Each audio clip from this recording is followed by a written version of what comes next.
I'm Owen Bigland. This is the Inside Edge video blog. Okay, happy Saturday. So let's run through a bunch of financial topics here, and I'll hit you with some motivational quotes that I've got on investing that I get off Twitter and some of the books I've read here. But a couple of questions I've been getting lately here, and from a lot of my viewers and just my clients in general. Now that interest rates, we just had another quarter-point interest rate hike, so a lot of people are on variable rate mortgages now paying 6%.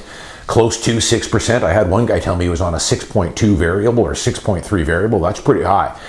They're asking, maybe does it make sense to start paying down my mortgage early? And yes, it can.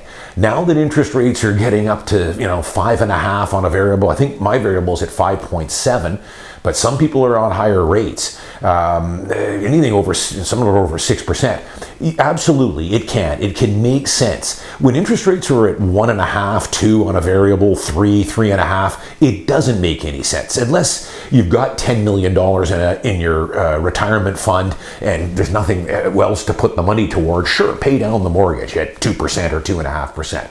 But now that interest rates are getting up to 6% on a variable, it can make sense, but it depends on your personal circumstance. It really does. For me, I'll just give you my own personal circumstance. It is starting to get enticing for me. Now, of course, the only thing that I would consider paying off early would be my principal residence, because all my investment mortgages, I'm letting those run. It's all tax deductible. So you would never want to pay a investment mortgage off early. Just let it run. Use the leverage. It's all the interest is deductible. But my principal residence, I don't have a very big mortgage anyways. But if it continues to go up here a little bit more, yeah, I might consider at the end of the year throwing 20K or 30K down on it, because you have to look at it to what you can earn with your money elsewhere. My rule of thumb generally is paying down a mortgage early can make some sense when it starts to get up over about 5.5% or 6. So it's getting there now for sure. Because I always keep it simple here. I look at it, I'm a pretty experienced investor. I know how to invest my money. I know, I've done my homework on what I own and what kind of rate of return I can expect on it over the next 5, 10, 15 years. But to give you an example, I always use this one, Orphans and Widows stock, Bell Canada. Pretty simple stock. That stock right now is yielding 5.5%. You can get into Enbridge right now that's going to yield you about just over 7%. Some of the Canadian banks are well into 5%. So those are pretty impressive dividend yields. Those are quarterly dividend. They're well covered by a company like Bell Canada or TD. They tend to raise that dividend every single year like clockwork. And of course, you own the company, so not every year, but you are going to get some capital gain or some return over time on the stock.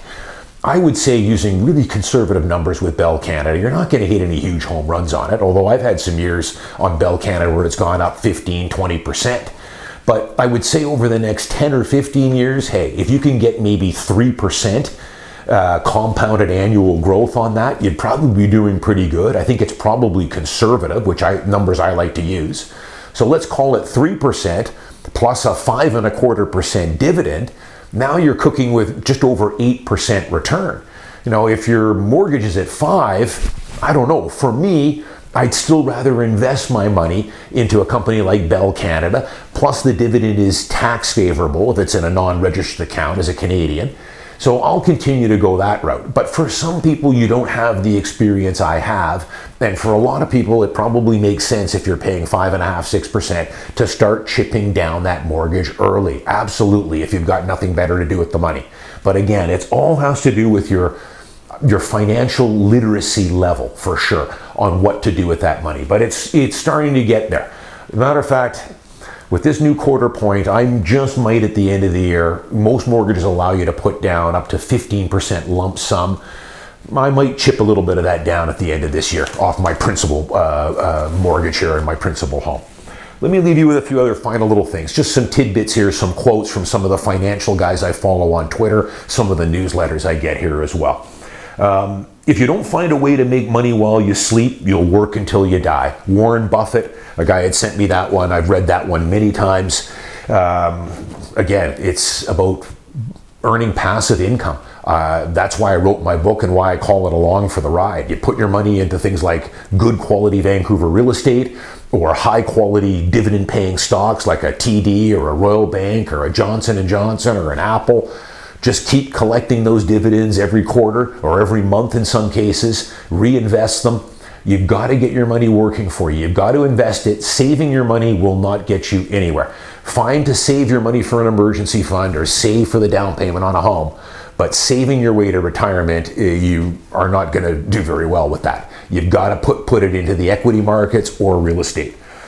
Checking your stocks daily is like putting up a webcam in the forest to see if your trees are growing.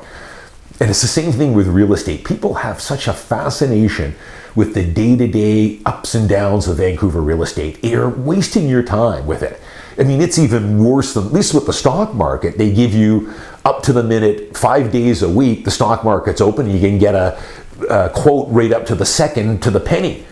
With real estate, you don't have a guy, as Warren Buffett would often say every morning, waking up and yelling over the fence to you, I'll give you $1,287,000 for your condo today. And then the next morning they wake you up and say, I'll give you $1,285,000 today. That's what it really is like. Buy your principal residence, enjoy it, look at it in 10, 15, 20 years, you're going to be blown away with it. Pay down the mortgage, you're going to earn equity two ways, paying down the mortgage, and over time you're going to get capital gains. But I keep a watch list for stocks that I want to add to my portfolio. Other than that, I don't really look at the totals of my portfolio in my various brokerage account all that much. I don't really care. Time will take care of it. I'm not on my computer all the day looking at minute-to-minute stock quotes. It's a waste of time. Just buy, hold, and when you get new dry powder to invest, pull the trigger on something in your watch list. This guy's from the Dividend Growth Investor, a guy I follow on Twitter. Have you ever noticed how many average Joes accumulate wealth by investing in simple concepts like dividend stocks, real estate, and index funds, then holding for decades? These are not complex investments. They are simple and easy to understand. They only require patience. This is it in a nutshell. This is so simple.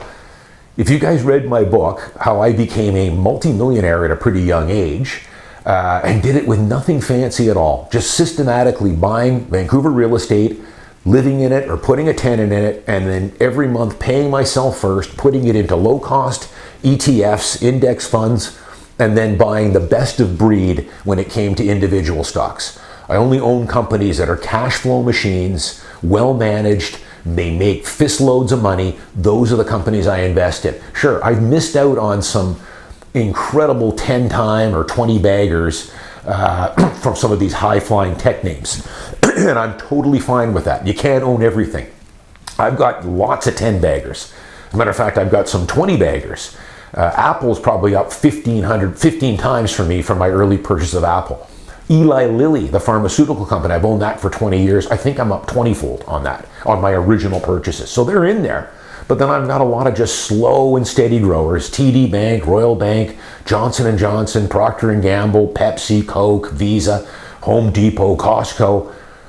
They just keep moving along. Look at the 10 and 15-year charts on these folks. It's just a straight, pretty much, there's always dips along the way, but they're just a slow and steady descent with a few bad years mixed in. On the bad years, you just try and buy more. That's all there is to this. Tune out all the financial news, tune out all that financial media that wants you to do something dumb. You know, watching CNBC, every now and again, I just got back from a trip from LA. And so in my hotel room, I don't have cable TV, as you guys know, but I'll turn it on just to see when the wife's not around. And these guys are out of their minds, most of them.